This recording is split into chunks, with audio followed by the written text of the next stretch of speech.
Trapped by the belief that I'm not good enough, bound by the limitations and the lies that consumed my world, this was me.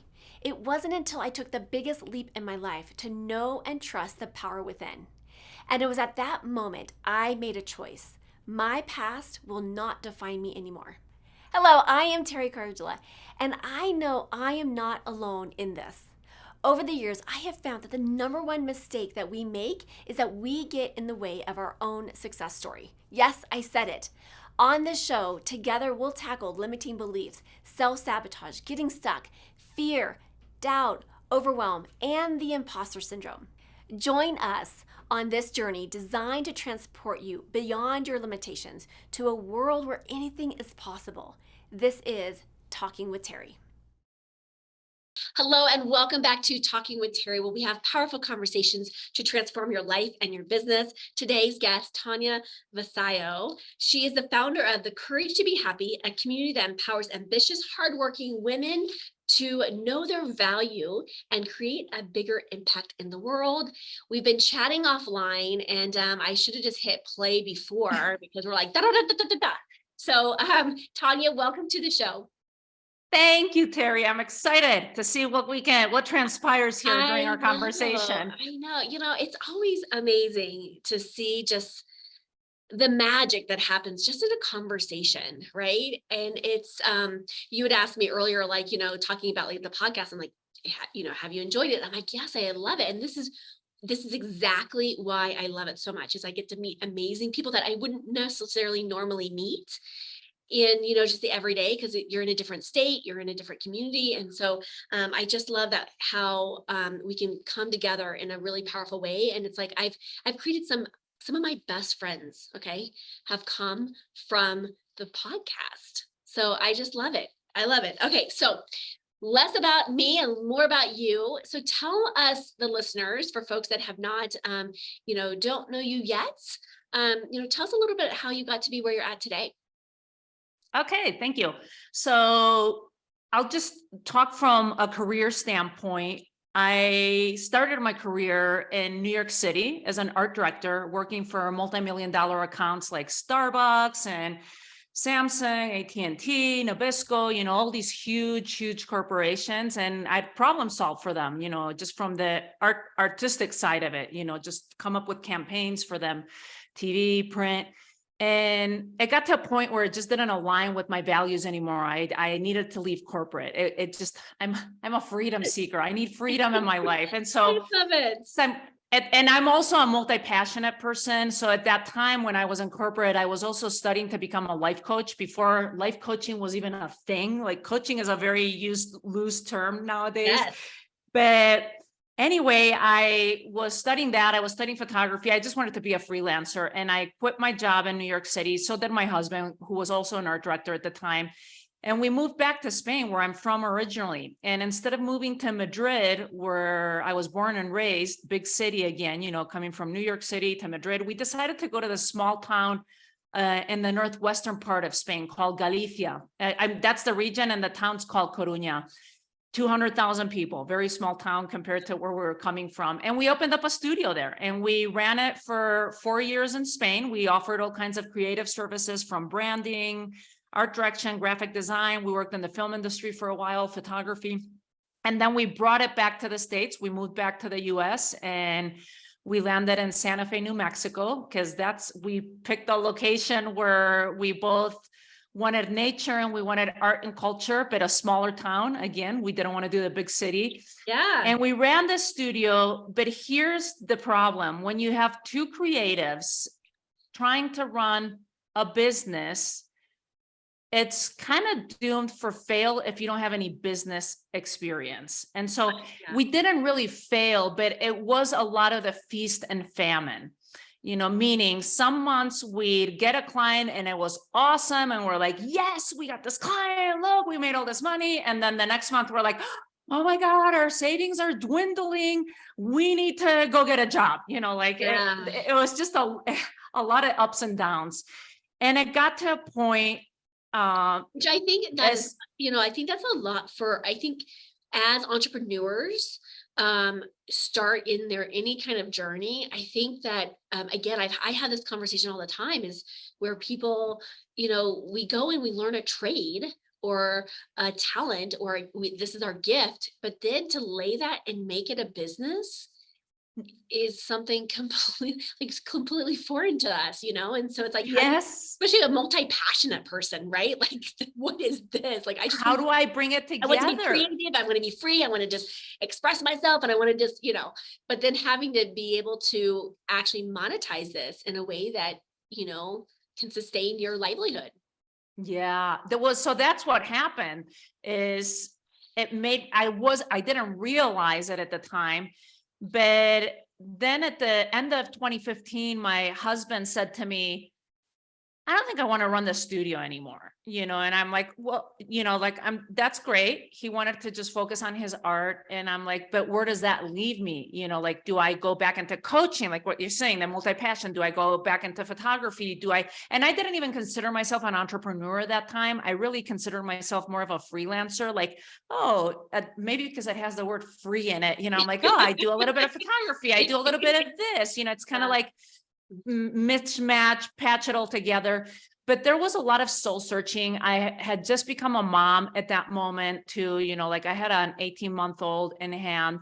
And my sister actually invited me out to a sales event, a 3-day sales event. And I was like, oh my God, I want to barf, like who wants to go to a sales event? Like that sounds so boring. Like I have this image of salespeople coming from the advertising world. I was a creative. The Right. salespeople were the ones in suits and ties and boring, they're just boring. And so she's like, oh, come out to San Diego, like at least you'll get away for a little bit. And that's the part that got me. It really wasn't the sales part. I was like, okay, I'll go to the event. Worst that can happen is I'll just go hang out at the pool, and at least I Right. won't have to be a mom for 3 days. Yeah. And actually, it just blew my mind. It was the opposite. I met incredible entrepreneurs. I think that's when things shifted. I think the veils got pulled up. I Yeah. met entrepreneurs that were making, 6 figures, multi 6 figures, millions of dollars with their business.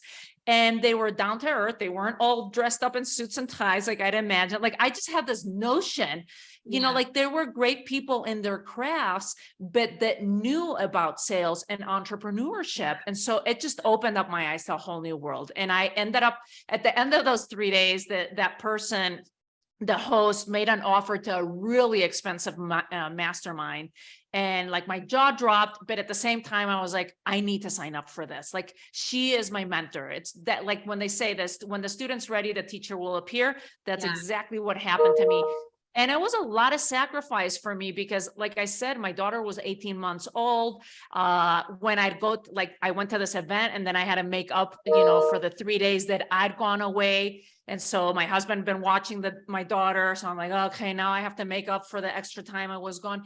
So there was a lot of, putting in time for like being on the calls, learning. I just had to learn and digest all of that. And within the first couple years, I just started, like first I doubled my business, like everything started growing. Like I started understanding, I started putting the systems in place. And by the end of the 3rd year or 4th year, only working 20 hours a week because my time was very limited as a Yeah. mom Yeah. and setting up a new business, I launched the Courage to Be Happy. And like I said, there was a lot of soul searching. So I started by doing events, teaching women about branding, like how to create a successful brand, and 3-day events. And I'd infuse it with my coaching techniques and I'd infuse it with photography. Like it was just beautifully how everything came together. But by the end of that 3rd year or the 4th year, working 20 hours a week, I ended up hitting a 6-figure revenue. Like I substituted my corporate paycheck with my business. And I was like, oh, okay. And You did other it women started. part-time. And you did it part-time. I want to point that out because I think sometimes Yes. we make it a bigger Thank you, deal, but Teri. I think sometimes, and I was trapped in this mindset where I felt like because we're in trained to be like it's 9 to 5, 9 to 5, 9 to 5, or what, Yeah. 8 to 5, or what 8 to 6, whatever it was. But I'd be done with my work by 2 o'clock, but I'd be like, I gotta sit in my office. It's not 5 o'clock yet. Like I was like, and it was like, wait. But it's breaking the mold, and it's like, okay, if we become more efficient with our time, and we Yes. see this all the time, is when we become more efficient, we can get more, we know that we are more productive when we have a busy jam-packed day than when we have all this time and freedom. It's like we can become more zero focused. And when we have that drive and you're like, okay, I am going to get these things done because I have only limited amount of time. I'm, working 4 hours a day, I'm working 3 hours a day, whatever it is, and you get that out of the way, it's amazing what we can do and shift our understanding and our mindset around time, this concept of time. Absolutely. And it's such a fascinating topic for me right now, of time, because I'm observing that with a lot of my clients too, of just how they're using their time, shifting from that corporate, mindset of how you're supposed to use your time. And a lot of it too, if you really started dissecting it, I think a lot of it comes from patriarchy. And Yeah. that's what's happened to me, being brought up, born and raised in Spain in a very patriarchal country. On top of that, very patriarchal family, because my dad's 7 brothers and 1 sister. And well, that's where my journey took me. So I started teaching more about creativity and art and branding. Women started asking me, like, what are you doing? How are you having success? So I started teaching about business strategies, like, again, being efficient. Like, okay, well, this is what you have with your business. Like, I bring everything I had from corporate of problem solving. Like, okay, you're a dog trainer. Like, that was one of my first clients. And actually, as a matter of fact, it was just a small shift of how she was using her time. She was like running all over town and we're like, no. Let's just shift this around. Mondays and Wednesdays, you're on the east side of town. Tuesdays and Thursdays are, and she couldn't even like, no, because I'm going to lose clients. They're not going to do it. But once she implemented that, her life changed, like she doubled her business in the first couple of years too, as a dog trainer. So again, people that love their crafts, but that have not studied business or understanding of how to strategize, how to problem solve, how to make everything run more efficient. Because if you have the right systems in place, if you know what to put, if you have the right teachers helping you along the way, you can just speed that so much faster. So Yeah. along the way, what happened too, besides teaching business strategies, is I started becoming fascinated with our relationship with time, with not time. That's where I'm at right now. I'm fascinated with our relationship on time, but I became fascinated with our relationship with money. Like, how do women relate to money, and why, some make money faster, others make it slower with their business. Why do some make a ton of money and then just bring up their expenses and they Yeah. lose it at the end of the month? Like, what is this all about? And I started detangling that, and I started surrounding myself with financial mentors and teachers and stuff. And I love bringing money mindset into the business side of it, because you can have all the strategies in place. If you have not worked and healed your relationship with money, I guarantee you, it doesn't matter if you're a 6-figure earner, if you're a 7-figure earner, you will still have issues. You'll have even more expenses. You won't feel secure. You won't feel in control of your money. And that's what I've been working on in these last couple of years. I still teach business strategy with my women and in my groups. But this past year, for example, I launched a course called Money Magic Miracles. And in the first cohort with 28 women, in 8 weeks, we manifested over $1.2 million collectively That is because of that mindset shift, from there's never enough. I don't have enough, to start seeing abundance all around us. We live in an abundant universe. And do. it's funny that you talk about time, Teri, because I feel like that's my next thing. I'm like, should I bring out a course on time efficiency, and break all these, Both in these- thoughts and beliefs that we have about time. Yeah. But anyway, that's my journey. That's where I'm Love at it. right And now. we have this 7-figure business box that this last quarter we talked about this money mindset, right? And I love this because when we shift our relationship, and I tell people money is energy, right? And so if we just shift the energy around it, it is absolutely it's amazing what we can create and generate.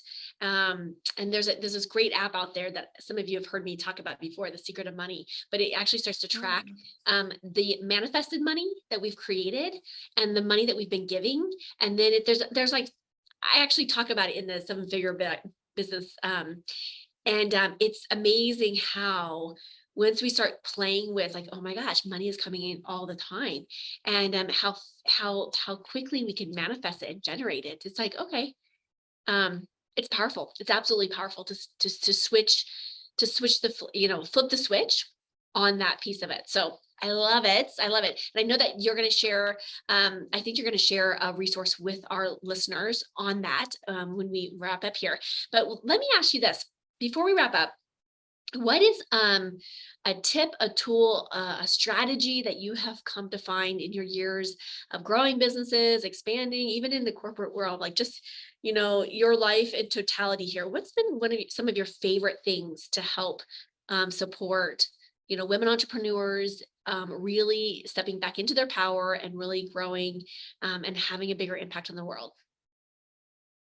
There's a couple things with it. I'd say one, stay curious, keep on working your curiosity. Like this, we were just talking about time right now. And I'm like, oh, this is another sign. Maybe I should put a course together, like, let me investigate, let me learn more about it. So I say tap back into your curiosity, but from a perspective, almost like a kid's play, like when we were kids, we were curious all the time. Like, what's this all about? What's that? Let me play with this. And there'll be things that you love, and there'll be things that you discard, that you don't want to play with, that's not your cup of tea. And then also create space. Going back to this time conversation, it's funny because I never thought that this is where it was going to go, but create space in the busyness that we have. We live in a world where there's so much input and information that I want to invite everyone that's listening to allow space for your mind to wander on a daily basis, whether that's in the form of a meditation, because you sit down and you meditate and that comes easy to you, whether it's going for a walk in silence, not on the phone, not listening to a podcast. You can do that another day or at different moments. You could walk in the morning in silence and in the afternoon listening to Teri's podcast, like that's awesome. Love it. You can do that. But find space for the mind to wander, because that's when we get to touch base and connect with our intuition, with our higher self, with source, so that we can let those ideas flow in. And instead of just receiving input, we can also express, because if we don't express, we end up depressing, that's why people end up being depressed, because they haven't expressed themselves. So yeah, that'd be the two basic things. Stay curious and find time to connect with your intuition, with your higher self, with source, And I agree. I think that it's so powerful because you and I are very alike in a lot of ways. And I love curiosity. I love being in that place. And I think, we have gotten conditioned into this illusion of we got to stay busy, we got to be do, and we got to just fill our time with every second of our day with something. And if we're not doing something, we got to be on our phones, we got to be doing like this. And I think that just inviting people just to like pause, just push pause for it and just allow. And when we start to allow in, you'll start to see, just like in your group of allowing in more money, it was just like it probably didn't take much to shift the energy to start receiving and start allowing, instead of going from that place of push energy or force energy of making things happen. Like we all know, high powerful, high achieving, high profile, powerful women, we can create anything we desire, but sometimes we come from a place of push energy versus just allowing and receiving. We're putting out the seeds, we're planting the seeds, and now it's just it's allowing us to receive that. So and jot stuff down, like magic is happening in the moments of when you're receiving that information, right? When you stay curious. I probably should have an affiliate program with the Post-it note company, because if I turn my camera on, I'm not going to do this because I might shock some people. The amount of Post-it notes that are on my computer right now and on the outside of it with just ideas that get created during the day. And so I have a place to put these, but it's again, like just receiving those ideas, that pure positive energy that we are here placed on this earth to receive and to create from, and receiving those nudges, to be guided, right? Do Love you it. put your Post-it notes into a little journal or something? How do you keep So track of them, Teri? so there's a couple things. So I have a daily intentions planner. So I'll put them in. If it's a tasky thing, I'll put them in just immediately once I transfer and get back to my planner. Or if they're like an idea, I have like I have journals for journals, I swear. Like I have like a journal for like this particular topic. And so when things come up, maybe it's a conversation, like I do a lot of Facebook Live. So if it's an idea that comes up, I'm like, oh, that would be a good Facebook Live that goes into that notebook. Or, oh, that's a funny story. I told a story and it was funny. People laughed. I'm like, oh, I'm going to put that into my comedian booklet. Like literally, like I have a funny stories for, doing like, stand up and things like that. Like, so I have all these books for different things. And so when I go home at night, they will make their way back into those, sort of product The ideas. different books. Whatever it is. I know I probably have 7 plan or journals that have different purposes. And when I'm ready to launch something or when I'm ready to create something, I pull that planner or that journal for that purpose. And I use that. So content is always being created, right? I love it. So, okay, where can people connect with you, find out more with you? Because I know we're going to connect offline as well, because I might have just found my new bestie, folks. Okay. I get this first. Okay. Where can people connect with you? So thank you so much for asking that, Teri. I think the best way to enter my world is I have, if you want to access the tools, the resources and practice to help you manifest your dreams and desires, is a free guide, and it's called Amplify Your Abundance. And you can find it at amplifyyourabundance.com. But if you pay attention, Amplify Your Abundance has 2 Y's, and the URL I was able to purchase was only with 1 Y. So it's amplifyyourabundance.com. I'm sure we'll have it in the show notes. And it's the perfect place to get started on shifting your mindset from there's never enough to start seeing ample abundance in the universe, especially going into a recession now. Like you keep hearing like in the news, there's not enough money, the economy, this, that. I want you to ignore that. And I want you to start becoming aware, like of the abundance that's accessible for you around you all the time. Your life, once you realize this, your life starts shifting. And I've had hundreds of women download this, going through the manifesting abundance constantly. Like I mentioned before, a lot of the practices in this guide are the same that we used in Money Magic Miracles. So I can guarantee you that if you start using some of these practices, you will be able to start bringing in money with ease and abundance, like these 28 women did and brought in $1.2 million in 8 weeks. So again, you can find that at amplifyyourabundance.com, and we'll have it on the show notes. Yeah, perfect. I love it. Thank you so much. Thank you for being the light. Thank you for doing what you're doing.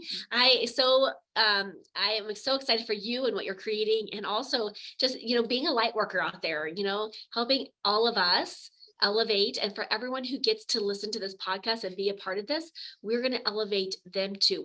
We're helping recalibrate just through this conversation. So thank you for being you, and thank you for being here today.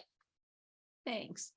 I am so grateful that you joined me for this episode. If you've enjoyed this, then there's just one thing that I would like you to do. Click to subscribe and leave me a rating and review. As my way to thank you, let's connect for a free consultation. Just reach out to me at talkingwithteri, that's TERI.com, to book your time.